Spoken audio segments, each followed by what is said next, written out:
Hello guys, I am Dharmendra Kumar. सभी का स्वागत है मेरे इस केमिस्ट्री चैनल केमिस्ट्री ट्यूटर में। आज हम आप लोगों के लिए लेकर आए इलेक्ट्रोकेमिस्ट्री का बहुत इंपॉर्टेंट रिजी लेक्चर कोरोजन।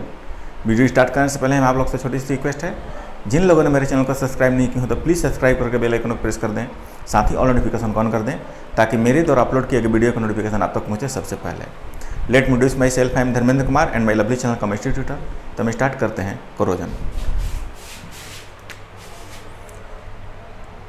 कोरोजन इसका डिफिनीशन होता है the spontaneous deterioration of metal due to their slow interaction with environmental chemical. Example H2O, CO2, O2 etc।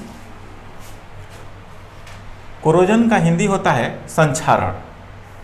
इसका हिंदी में परिभाषा हुआ पर्यावरणीय रसायन जैसे H2O, CO2, O2 आदि से धातु में धीमी अंतरक्रिया के कारण उनका स्वतः क्षय होना संक्षारण कहलाता है।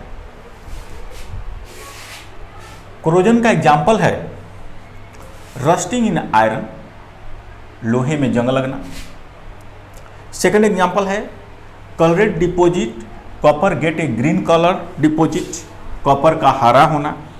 थर्ड एग्जाम्पल है सिल्वर गेट ट्रांजिस्टेड, चांदी का मलिन होना।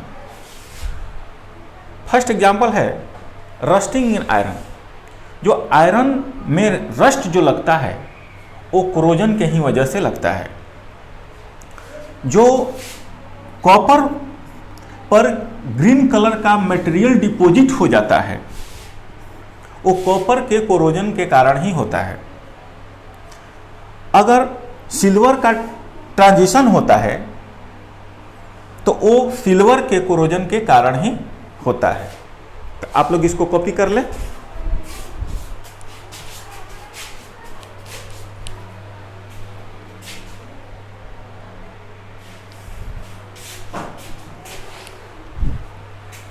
हमारा नेक्स्ट टॉपिक है mechanism of corrosion of iron, और में लिख सकते हैं इसको रस्टिंग इन आयरन। इसका हिंदी होता है आयरन का संक्षारण का क्रियाविधि या आयरन में जंग लगना।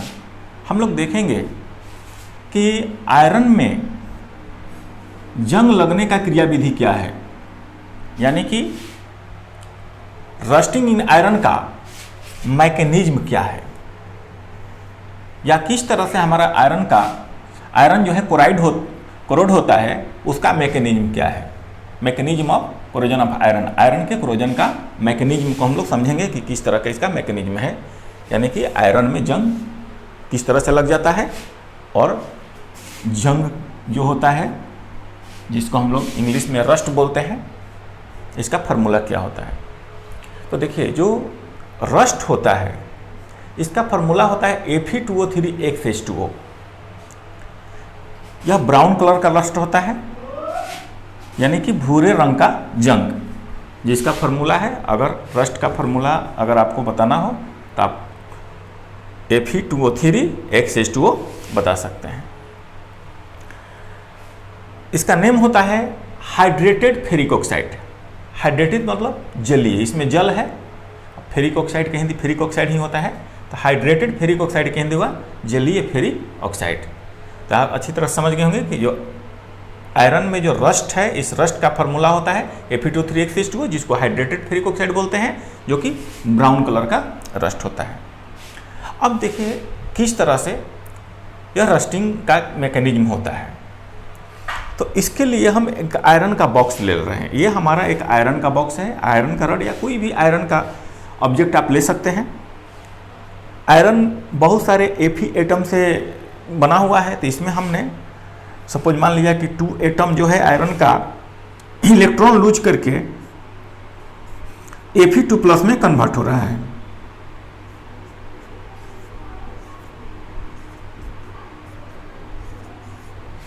ऐसे तो आयरन का बॉक्स है, तो इसमें बहुत सारे आयरन के एटम है, लेकिन हमने ऐसा मान लिया कि 2 आयरन के एटम 2 इलेक्ट्रॉन रिलीज करके 2Fe2+ में कन्वर्ट हो रहा है। और इन्वायरमेंट में बहुत सारे केमिकल्स होते हैं। जिसको हम लोग इन्वायरमेंटल केमिकल्स कहते हैं, यानी कि हिंदी में पर्यावरणीय रसायन कहते हैं। तो इन्वायरमेंट में जो है बहुत सारे केमिकल्स होते हैं, तो उसमें से आपको जो ये सरफेस होता है आयरन के, इस पर ऑक्सीजन आकर टच करता है, वाटर आकर के टच करता है,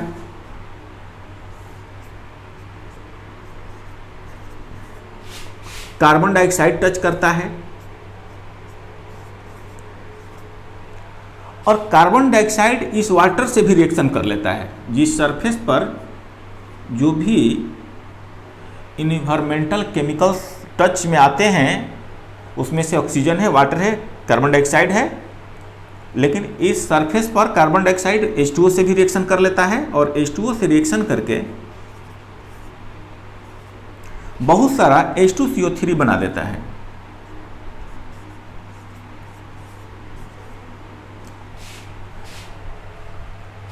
जिसमें से हम 2H2CO3 लेते हैं। ऐसा मान लेते हैं कि 2H2CO3, ऐसे तो बहुत सारे H2CO3 इस पर फॉर्मेशन होगा, बट इसमें से हम ऐसा मान लिए कि 2H2CO3 डिकम्पोज होकर के 4H प्लस 2CO3 2 माइनस दे रहा है। तो यहां पर हम क्या देख रहे हैं कि 2 लेयर बन जा रहा है। एक तो जो आयरन के सरफेस से इस पर इन्वायरमेंटल केमिकल्स का लेयर बन जा रहा है, और इसके नीचे जो है हमारा आयरन है। तो इसमें से जो आयरन है वह एनोड का वर्क करता है।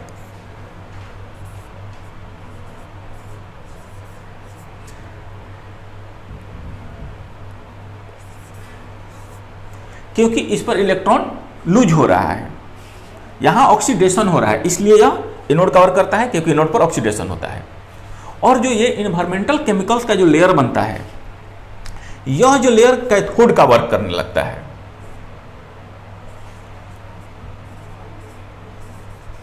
क्योंकि यहां इलेक्ट्रॉन लूज होता है, तो फिर इस लेयर पर इलेक्ट्रॉन गेन होता है। तो इस तरीका से हम लोग क्या देख रहे हैं कि यहां 2 इलेक्ट्रोड प्रोड्यूस हो गया, एक तो एनोड और सेकंड में आपका कैथोड।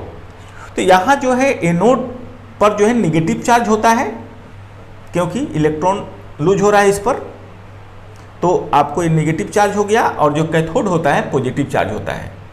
यानी कि यहाँ जस्ट लाइक गैल्वेनिक सेल के जैसा ये वर्क करने लगता है, क्योंकि गैल्वेनिक सेल में भी एक एनोड होता है, कैथोड होता है, और एनोड निगेटिव होता है, कैथोड पॉजिटिव होता है। तो यह लाइक गैल्वेनिक सेल हो जाता है। हम लिख सकते हैं लाइक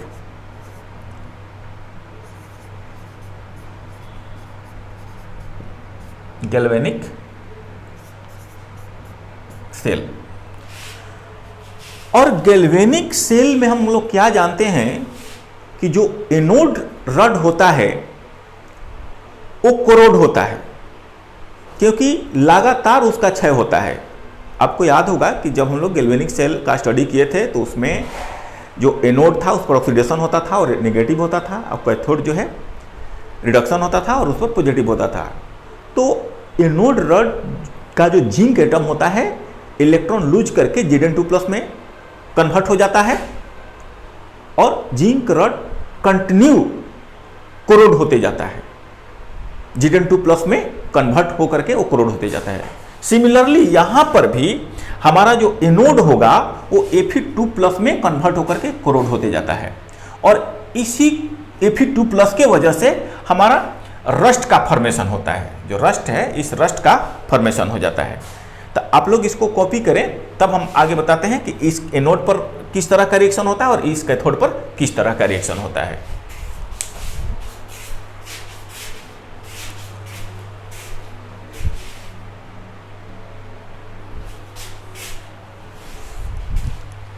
हम लोग स्टडी कर रहे हैं mechanism of corrosion of iron. इसमें हम लोग देखा कि जैसे आयरन का कोई हमने बॉक्स अगर ले रखा है, तो इस पर 2 लेयर हो जाता है। एक तो इन्वायरमेंटल केमिकल्स का, जो कि कैथोड के जैसा वर्क करता है, और जो आयरन का जो बॉक्स होता है वो हमारा एनोड के जैसा वर्क करता है और ये लाइक गैल्वेनिक सेल हो जाता है। तो इसमें हम लोगों ने देखा कि जो आयरन का बॉक्स है उसका जो आयरन है Fe जो है Fe2+ में कन्वर्ट हो रहा है इलेक्ट्रॉन रिलीज करके। बट यहाँ पर जो है हम लोगों को ये थोड़ा करेक्शन करना होगा कि चार्ज हमारा इसमें बैलेंस नहीं है, तो हमारा जो इलेक्ट्रॉन रिलीज होगा वो 4 इलेक्ट्रॉन रिलीज होगा। 2 इलेक्ट्रॉन के प्लेस पर आप लोग थोड़ा करेक्ट कर लीजिएगा इसको, 4 इलेक्ट्रॉन रिलीज होगा, क्योंकि Fe2 तो Fe2 और इधर कोई चार्ज नहीं है लेफ्ट साइड में आयरन 2, तो राइट साइड में भी आयरन 2 और लेफ्ट साइड में कोई चार्ज नहीं है और राइट साइड में आपका 4+ हो जा रहा है, क्योंकि 2+ तो है, 2 से मल्टीप्लाई है यहाँ पर, तो आपको 4+ हो जा रहा है। तो 4+ को बैलेंस करने के लिए हम 4 इलेक्ट्रॉन यहाँ पर लगाएंगे। तो इस तरीका से 2Fe 4 इलेक्ट्रॉन रिलीज करके 2Fe2+ में कन्वर्ट हो रहा है एनोड पर, और कैथोड पर जो है ये हमारा रिएक्शन होता है। तो हम इसको थोड़ा अच्छी तरीके से रिएक्शन को समझ रहे हैं कि एनोड पर का किस तरह का रिएक्शन है और कैथोड पर के किस तरह का रिएक्शन है, और इसके वजह से ही हमारा आयरन क्रोड हो जाता है, क्योंकि आयरन एनोड की तरह वर्क करता है और एनोड जो होता है इलेक्ट्रॉन रिलीज करता है और यहाँ ऑक्सीडेशन होने की वजह से यह Fe2+ में कन्वर्ट होने की वजह से इसका क्रोड हो जाता है और इसी की वजह से रस्ट का फॉर्मेशन होता है। तो अब देखिए यहाँ लिख रहे हैं रिएक्शन एट एनोड।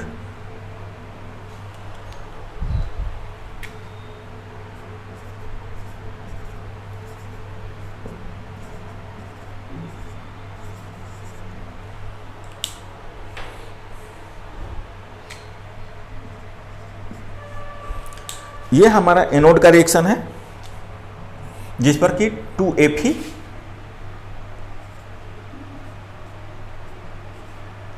कन्वर्ट हो रहा है 2Fe2+ में,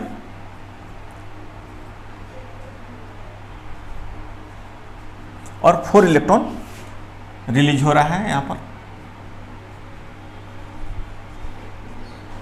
ये हो गया हमारा एनोड का रिएक्शन। अब हम कैथोड का रिएक्शन देखेंगे, कैथोड पर किस तरह का रिएक्शन होता है।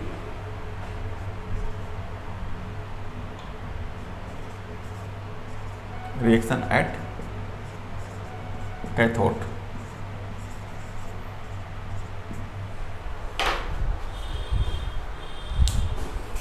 हम इसको इक्वेशन फर्स्ट कर दे रहे हैं। अब जो कैथोड पर क्या होता है कि CO2H2O में डिजल्व होकर के H2CO3 में पहले कन्वर्ट होता है।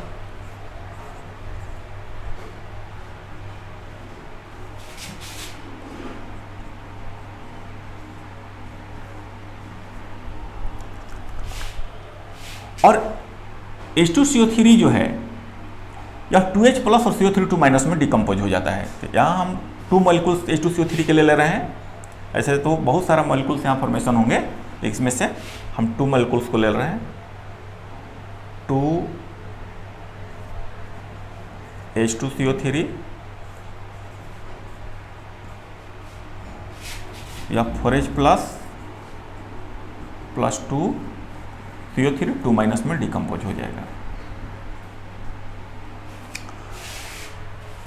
अब जो ये ऑक्सीजन इन्वायरमेंटल केमिकल्स के फॉर्म में है, यहाँ पर जो कि इन्वायरमेंटल केमिकल्स का जो ऑक्सीजन है इस सरफेस पर इनके टच में है, वो रिएक्शन करता है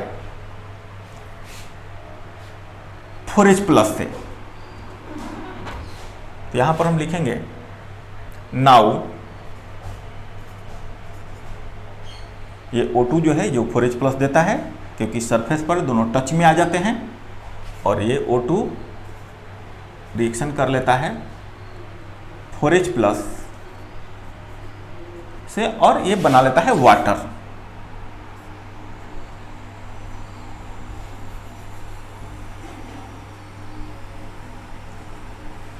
वाटर बना लेता है। अब इसको हम बैलेंस करते हैं।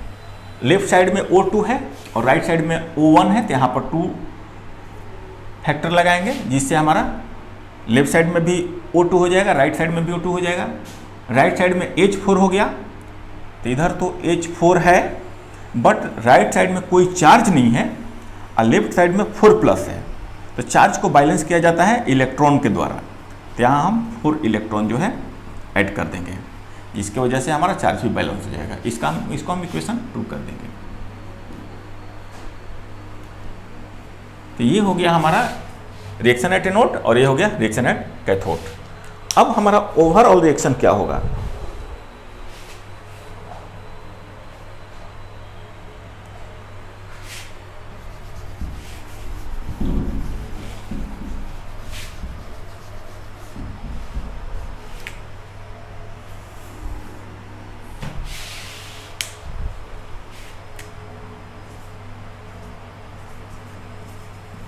ओवरऑल रिएक्शन, तो हम जब इक्वेशन फर्स्ट एंड सेकंड को ऐड कर देंगे तो हमारा ओवरऑल रिएक्शन हो जाएगा। यानी कि हम लिख दे रहे हैं कि इक्वेशन फर्स्ट प्लस सेकंड, जब हम दोनों को ऐड करेंगे तो 2Fe लिखेंगे और ये O2 होगा, क्योंकि इक्वेशन फर्स्ट और सेकंड को ऐड करना है, तो प्लस O2 हो गया, 4H प्लस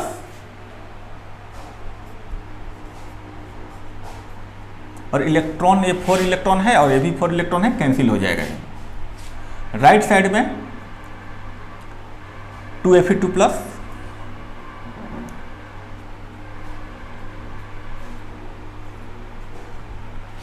और 2H2O।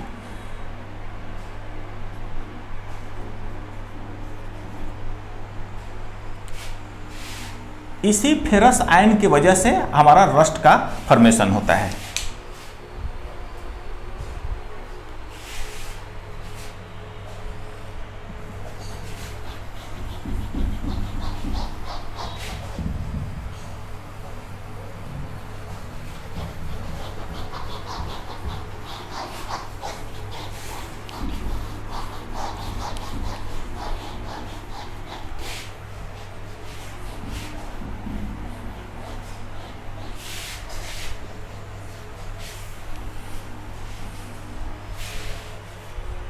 देखिए, जो ये हमारा फॉर्मेशन होता है 2Fe2 प्लस 2H2O, अब यह नाउ ये O2 से रिएक्शन कर लेता है, क्योंकि सरफेस पर लगातार O2 टच में रहता है, तो ये जो है O2 से रिएक्शन कर लेता है। तो यहाँ पर हम लिखेंगे Fe2 प्लस, क्योंकि बहुत सारे Fe2 प्लस यहाँ फॉर्मेशन होगा, जिसमें से हम Fe2 प्लस ले लिए, Fe2 प्लस। यहाँ वाटर भी बहुत सारे फॉर्मेशन होंगे, इसमें से हमने H2O को ले लिया और ये टच करता है, H2O है और सरफेस पर टच में आता है ऑक्सीजन से, तो यहाँ प्लस हमने O2 भी ले लिया और ये रिएक्शन करके ये बना लेता है Fe2O3।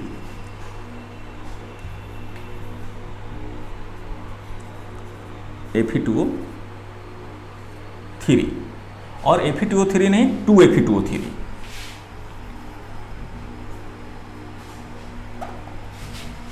देखिए, यहाँ जो फॉर्मेशन हुआ Fe2 प्लस और H2O, तो Fe2 प्लस और H2O जो है आयरन के सरफेस पर फॉर्मेशन होता है और ऑक्सीजन के टच में आ जाता है, जिसके वजह से ये फेरिक आयन वाटर और ऑक्सीजन मिलके 2Fe2O3 का फॉर्मेशन कर देते हैं। अब इसको जब बैलेंस हम करेंगे तो क्लास 11th के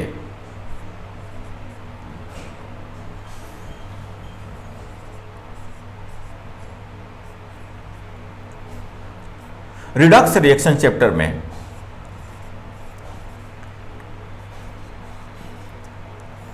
हम लोग एसिडिक मीडियम और बेसिक मीडियम के रिएक्शन को बैलेंस करने के लिए स्टडी किए थे, चाहे उसमें करना है तो उसमें आप देखिएगा कि जो एसिडिक मीडियम का रिएक्शन होता है फॉर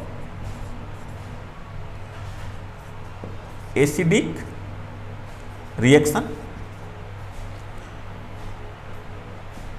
तो O को बैलेंस करने के लिए H2O ऐड किया जाता है, H को बैलेंस करने के लिए H प्लस ऐड किया जाता है और चार्ज को बैलेंस करने के लिए इलेक्ट्रॉन ऐड किया जाता है।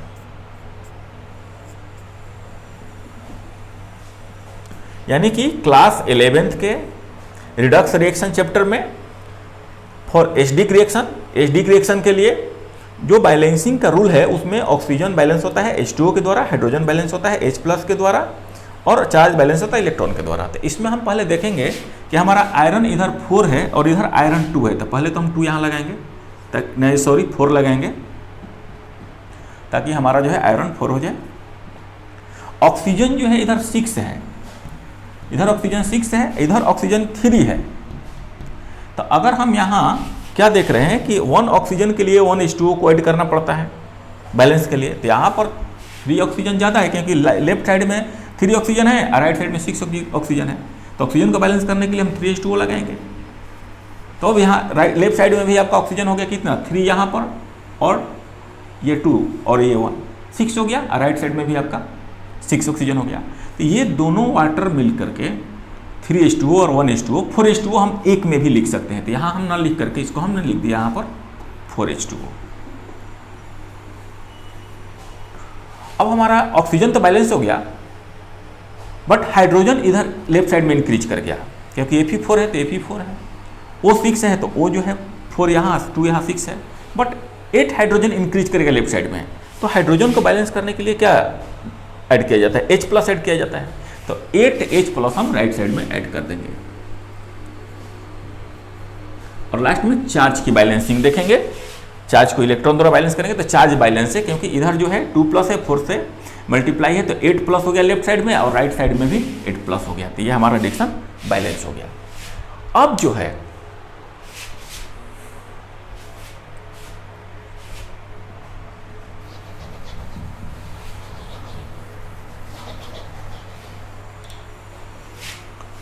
Fe2O3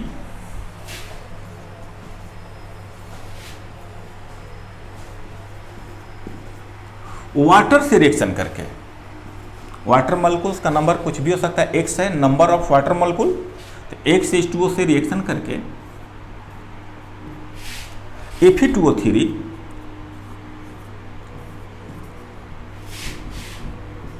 X H2O में कन्वर्ट हो जाता है।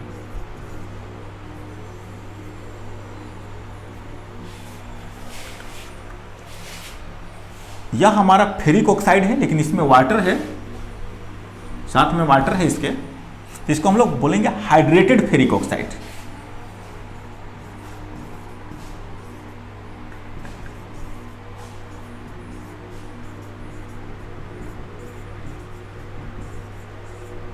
Hydrated ferric oxide.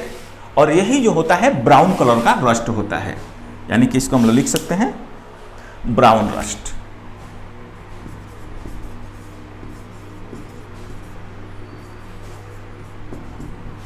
तो आप लोग इसको कॉपी करें।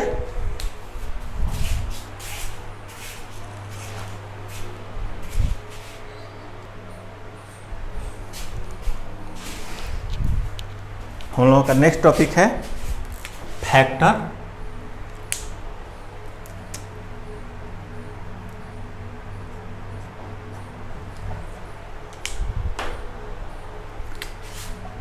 Factor affecting the rate of corrosion. इसका हिंदी होता है संक्षारण के दर को प्रभावित करने वाले कारक।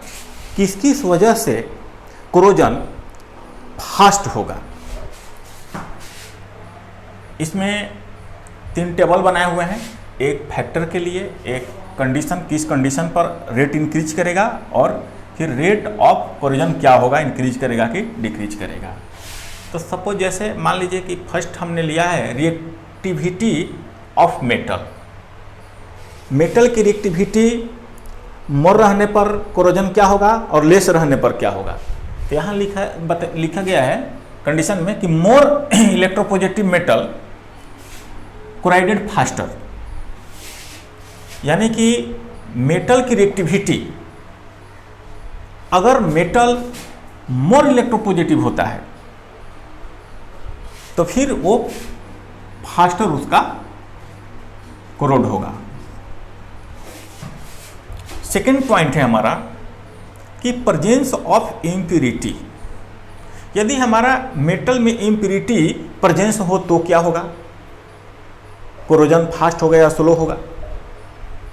तो यहां लिखे हैं कि इम्प्यूरिटी इन मेटल अगर मेटल में इम्प्योरिटी हो तो increase the rate of corrosion, corrosion का रेट क्या होता है, इंक्रीज कर जाता है। जब कोरोजन का रेट इंक्रीज कर जाएगा तो फिर आपका कोरोजन फास्ट होगा। थर्ड पॉइंट है स्ट्रेन इन मेटल। अगर मेटल में स्ट्रेन अगर हो जाता है, सपोज जैसे मान लो कि बैंड पर या स्क्रैच हो जाने पर या नाइक पर या फिर मेटल में कट हो जाने पर हमारा कोरोजन टेक प्लेस रैपिडली। हमारा जो है कोरोजन होगा रैपिडली होगा, मतलब तेजी से होगा। ये हो गया स्टेन इन मेटल। अगर मेटल में किसी तरह का स्टेन हो, जैसे बैंड हो कहीं या फिर स्क्रैच हो जाए या फिर उस नाइक पर किसी कंटेनर के नाइक हो या कोई भी डिवाइस के नाइक हो या मेटल पर कट लग जाए, उस कंडीशन में हमारा कोरोजन रैपिडली होगा, यानी कि तेजी से होगा। अब जो है नेक्स्ट पॉइंट है हमारा रिएक्टिव गैस इन एयर। अगर मान लीजिए कि एयर में ही कोई रिएक्टिव गैस प्रेजेंट हो और मेटल के टच में हो, तो वो करता क्या है, जो एयर में रिएक्टिव जो गैसें होती हैं वह मॉइस्चर से रिएक्शन करके एसिड बना लेता है, produce acid in presence of moisture. और एसिड के वजह से मेटल एसिड से रिएक्शन कर लेता है, क्योंकि मेटल एसिड से रिएक्शन करता है। तो यहाँ मेटल का एसिड से रिएक्शन होने की वजह से accelerate the rate of corrosion, जो कोरोजन है उसका रेट एक्सिलरेट हो जाता है, मतलब उसका जो संक्षारण का दर है वो त्वरित हो जाता है। और जो रेट जब एक्सिलरेट होगा तो फिर कोरोजन फास्ट होगा। तो आप लोग इसको कॉपी कर ले।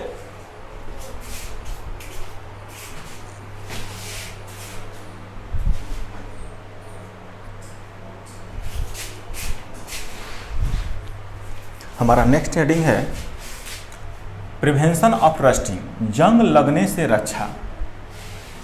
किस तरह से हम आयरन में अगर जंग लगे तो किस तरह से उसका हम रक्षा कर सकते हैं, क्या ऐसा कर सकते हैं जिससे आयरन में जंग का जो दर हो लगने का वो धीमा हो जाए, यानी कि जल्दी से जंग न लगे, जंग लगे भी तो काफ़ी टाइम लगे उसमें जंग लगने में। तो वही है कि प्रिवेंशन ऑफ रस्टिंग, जंग लगने से रक्षा हम कैसे कर सकते हैं। तो सबसे पहला हमारा पॉइंट है कि सरफेस पेंटिंग, सतह को पेंट करके अगर हम कोई भी आयरन का मटेरियल है उसके सरफेस को अगर हम पेंट कर देते हैं तो फिर आयरन जो है ऑक्सीजन, CO2 और H2O जो कि इन्वायरमेंटल केमिकल्स होते हैं उनसे दूर हो जाता है, यानी कि उनसे टच नहीं कर पाता है, जिसके वजह से उसका रस्टिंग नहीं हो पाता है। तो इस तरीक़े से आयरन जो है रस्टिंग से उसका प्रिवेंशन हो जाता है। देखिए यहाँ लिख दिए हैं कि यह धातु को H2O, CO2, O2 से दूर रखता है। जब आप किसी भी आयरन के मटेरियल को पेंट कर दीजिएगा तो उसके जो सरफेस होगा आयरन के सरफेस से जो इन्वायरमेंटल केमिकल्स होते हैं H2O, CO2, O2 ये टच नहीं कर पाते हैं, जिससे उस पर रस्ट नहीं लग पाता है। सेकंड जो पॉइंट है हमारा यह है गैल्वेनाइजेशन। इसको हम लोग सैक्रिफिशियल प्रोटेक्शन भी बोलते हैं। इसका हिंदी होता है गैल्वेनीकरण और सैक्रिफिशियल प्रोटेक्शन का हिंदी होता है बलिदानी रक्षण। यह है the process of covering iron with zinc, यानी कि अगर आप आयरन के किसी भी ऑब्जेक्ट को जिंक से कवर कर देते हैं तो फिर आपका आयरन एनोड का वर्क करने लगता है और जिंक कैथोड का आयरन कैथोड का वर्क करने लगता है और जिंक एनोड का वर्क करने लगता है। और हम लोगों को पता है कि एनोड का कोरोड होता है न कि कैथोड का होता है, क्योंकि एनोड जो है कोरोड होकर के आयन में कन्वर्ट हो जाता है और कैथोड पर तो मेटल डिपॉजिट होता है। तो इस तरीके से हमारा रस्टिंग से प्रिवेंशन हो जाता है, क्या करके तो जिंक से आयरन को ढकने के प्रक्रम को गैल्वेनीकरण कहते हैं। यानी कि अगर हम लोग आयरन को जिंक से कवर कर दें तो हमारा आयरन का जंग लगने से रक्षा हो जाएगा। अब देखिए ऐसा क्यों होता है, क्योंकि जो standard reduction potential of zinc होता है वो -0.76 वोल्ट होता है and standard reduction potential of iron होता है वह -0.44 वोल्ट होता है। तो इसका वैल्यू कम है इसके कंपेयर में, जिंक के कंपेयर में आयरन का स्टैंडर्ड रिडक्शन पोटेंशियल का वैल्यू कम है, जिसके वजह से हमारा आयरन कैथोड हो जाता है और जिंक एनोड हो जाता है। और कोरोड जो होता है वो एनोड का होता है न कि कैथोड का होता है, जिससे आपका जिंक का कोरोजन तो होगा बट आपको आयरन का कोरोजन नहीं होगा। आयरन आपको रस्टिंग से प्रिवेंस हो जाएगा, आयरन का जंग लगने से रक्षा हो जाएगा। यहाँ लिख भी दिए हैं कि जिंक है higher tendency for oxidation than iron. Iron की तुलना में जिंक में ऑक्सीकरण की अधिक प्रवृत्ति होती है। तो आप लोग इसको कॉपी करें।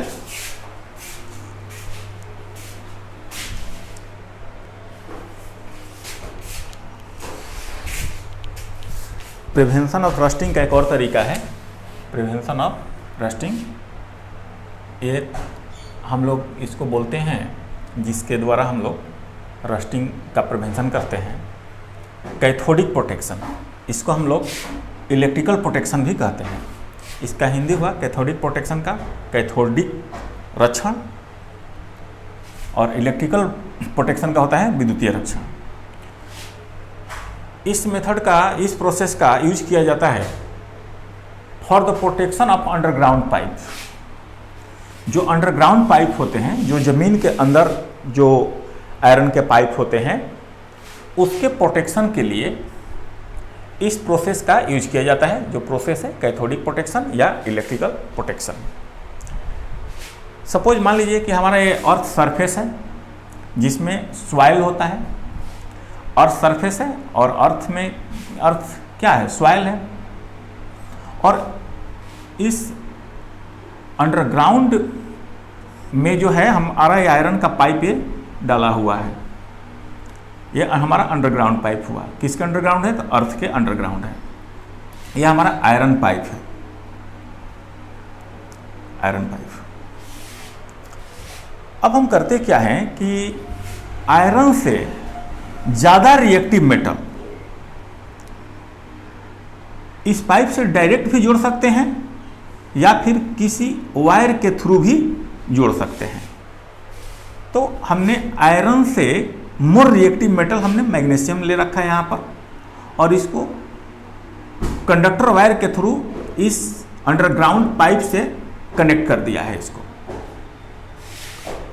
तो हमारा ये जो मोर रिएक्टिव मेटल है, जो कि आयरन से मोर रिएक्टिव मेटल है, यह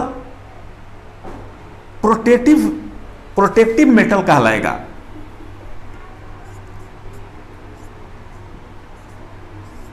प्रोटेक्टिव मेटल, क्योंकि यही मेटल इसको प्रोटेक्ट करेगा। अब इससे होता क्या है, देखिए हम लिख दिए हैं कि ये हमारा जो अंडरग्राउंड पाइप है आयरन का पाइप है, और ये वायर है जिससे हमारा जो है more reactive metal than iron, iron से ज़्यादा रिएक्टिव मेटल जो है हम लोग कनेक्ट किए हुए हैं। अब इसके कनेक्ट करने से होता क्या है कि ये जो होता है एनोड हो जाता है, क्योंकि मोर रिएक्टिव मेटल है या आयरन से, इसलिए इलेक्ट्रॉन लूज करेगा।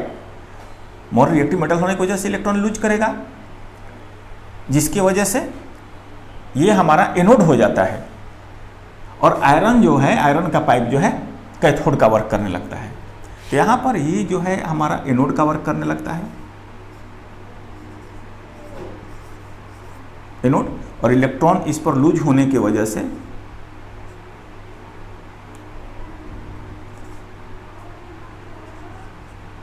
निगेटिव चार्ज आ जाता है, और इस मोर रिएक्टिव मेटल से आयरन की ओर इलेक्ट्रॉन फ्लो होने लगता है।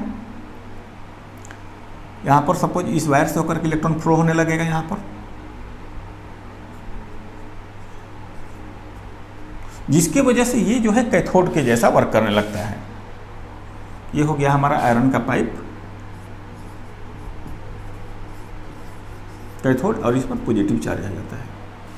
तो यहाँ हम क्या देख रहे हैं कि लाइक गैल्वेनिक सेल की जैसा ये यहाँ बिहेव करने लगता है, क्योंकि हम लोग गैल्वेनिक सेल में भी क्या देखते हैं, गैल्वेनिक सेल में एक एनोड होता है, एनोड पर नेगेटिव होता है, कैथोड होता है, कैथोड पर पॉजिटिव होता है। तो यहाँ भी आयरन से मोर रिएक्टिव मेटल होने के वजह से यह हमारा एनोड हो गया, इलेक्ट्रॉन रिलीज करने की वजह से इस पर नेगेटिव आ गया, और जो आयरन का पाइप है कैथोड हो गया जिस पर पॉजिटिव हो गया। अब हम लोग गैल्वेनिक सेल में क्या देखते थे कि जो एनोड होता था वो, जैसे जिंक का अगर हम एनोड बनाए हैं तो वो Zn2+ आयन में कन्वर्ट होकर के जिंक का जो इलेक्ट्रोड होता था वो कंटिन्यू कोरोड होता था। तो यहाँ पर भी जो एनोड होगा वो कोरोड होगा, बट जो कैथोड होता था उस पर मेटल डिपॉजिट होता था। तो यहाँ पर जो है इसका कोरोजन नहीं होगा, ये जो है इस पर मेटल डिपॉजिट हो जाएगा बट इसका कोरोजन नहीं होगा। लेकिन जो एनोड है, एनोड का जैसे जिस तरह से गैल्वेनिक सेल में कोरोजन होता है वो कोरोड होकर के जो एनोड इलेक्ट्रोड होता है मेटल आयन में कन्वर्ट होता है, इसी तरह से ये भी मेटल आयन में कन्वर्ट होगा और कंटिन्यू क्या होगा, इसका कोरोजन होगा। तो एक तरीका से ये अपना बलिदान दे करके इसको रक्षा कर रहा है, इसलिए इसको हम लोग जो है यहाँ पर जो है देख रहे हैं कि इलेक्ट्रॉन के जाने की वजह से ये इसका रक्षा हो रहा है। और हमको आफ्टर सम टाइम्स जब ये बिल्कुल ख़राब हो जाएगा तो इसको हटा के इसके जगह पर हमको दूसरा ये मोर रिएक्टिव मेटल को यहाँ लगाना होगा। इस तरीक़े से ये जो अंडरग्राउंड पाइप है कोरोड होने से बच जाता है, यानी कि हम इस प्रोसेस से जो रस्टिंग है उससे प्रिवेंशन कर सकते हैं।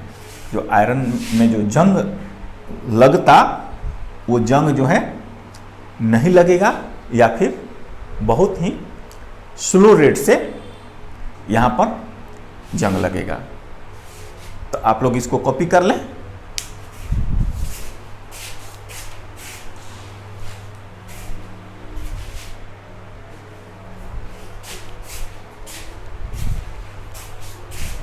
हमने देखा कि अंडरग्राउंड जो पाइप होता है अगर इसको जंग लगने से अगर रक्षा करना है तो आयरन से ज़्यादा सक्रिय धातु को डायरेक्ट या फिर तार के माध्यम से उससे जोड़ दिया जाता है, और ये जो सक्रिय धातु होता है यह एनोड का वर्क करता है और जो अंडरग्राउंड पाइप होता है वो कैथोड का वर्क करता है। तो अंडरग्राउंड पाइप के जो सरफेस होता है, इस सरफेस पर जो सॉइल में प्रेजेंस जो वाटर होते हैं, जो ऑक्सीजन होते हैं, ये अपना यहाँ लेयर बना लेते हैं और वो लेयर जो है कैथोड का वर्क करता है। तो हम देखेंगे कि हमारा एनोड पर किस तरह का रिएक्शन हो रहा है, कैथोड पर किस तरह का रिएक्शन हो रहा है। तो यहाँ जो एनोड होता है यहाँ पर Mg इलेक्ट्रॉन लूज करके Mg2+ में कन्वर्ट होता है। तो यहाँ पर हम ऐसा मान रहे हैं कि 2Mg जो है अपना इलेक्ट्रॉन रिलीज करके 2Mg2+ में कन्वर्ट हो रहा है। तो यहाँ पर हमने ले लिया 2Mg और यह इलेक्ट्रॉन लूज किया और बना दिया 2Mg2+, 4 इलेक्ट्रॉन लूज करेगा या 1Mg 2 इलेक्ट्रॉन को लूज करता है तो 2Mg जो है 4 इलेक्ट्रॉन को लूज करेगा। ये हो गया हमारा एनोड का रिएक्शन। कैथोड पर किस तरह का रिएक्शन होता है, तो कैथोड पर जो सॉइल में प्रेजेंट जो ऑक्सीजन होते हैं और जो वाटर होता है, जो वाटर का H+, ये रिएक्शन करता है। तो O2 जो है 4H+ से रिएक्शन करके H2O में कन्वर्ट हो जाता है।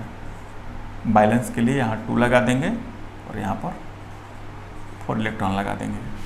लेफ्ट साइड में ऑक्सीजन 2 है तो राइट साइड में भी ऑक्सीजन 2 करने के लिए हमने 2 लगाया। यहाँ पर हाइड्रोजन 4 है तो हाइड्रोजन 4 है और इधर राइट साइड में कोई चार्ज नहीं था, इधर लेफ्ट साइड में 4+ था, जिसको बैलेंस करने के लिए हमने 4 इलेक्ट्रॉन डाला। अब इसको हम ऐड करेंगे तो हमारा ये लेफ्ट साइड का 4 इलेक्ट्रॉन और राइट साइड का 4 इलेक्ट्रॉन कैंसिल हो जाएगा और हमारा ओवरऑल रिएक्शन हो जाएगा 2Mg